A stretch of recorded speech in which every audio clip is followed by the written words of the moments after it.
আসসালামু আলাইকুম। আজকে সহজেই ঘরে পিৎজা তৈরি করব। সম্পূর্ণ ভিডিওটি দেখতে আমাদের সঙ্গে থাকুন। প্রথমে একটি পাত্রে ডিম দিয়ে দেব, ইস্ট দিয়ে দিব 1 চামচ, লবণ দিয়ে ভালোভাবে মিশিয়ে নেব। ভিডিওটি ভালো লাগলে লাইক কমেন্ট শেয়ার করবেন। মেশানো হয়ে গেলে লিকুইড দুধ দিয়ে দেব। লিকুইড দুধ দিয়ে ভালোভাবে মিশ্রণটি মিশিয়ে নেব।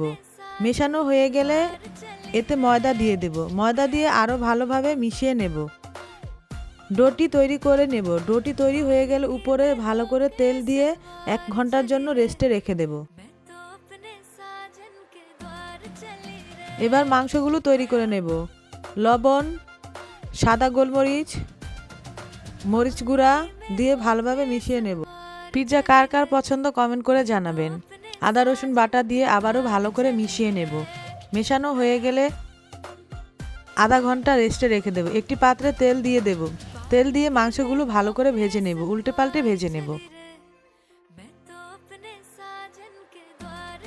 দেখুন কেমন করে ভেজে নিয়েছি, ভাজা হয়ে গেছে। ময়দাগুলো আবারও ভালো করে মথে নেব। মথানো হয়ে গেলে এভাবে করে বেলে নেব। একটি পাত্রে তেল দিয়ে দেব। তেল দিয়ে ভালোভাবে পাত্রটিকে মিশিয়ে নেব। রুটিটা দিয়ে দেব। কাঁটা চামচ দিয়ে ছিদ্র করে নেব, না হলে ওভেনে দিলে এটা নষ্ট হয়ে যাবে। টমেটো সস দিয়ে দেব। টমেটো সসগুলো চারিদিকে ভালো করে দিয়ে দেব। মেয়োনেজ দিয়ে দেব। মেয়োনেজগুলো ভালো করে চারিপাশ দিয়ে দেব।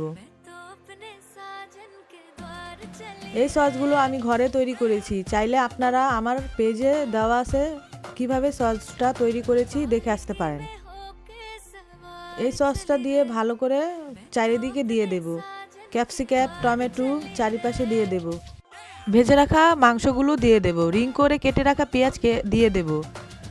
টমেটো সস দিয়ে চারিপাশ ব্রাশ করে নেব যাতে দেখতে সুন্দর দেখায়। দেখুন কতটা জুসি দেখাচ্ছে।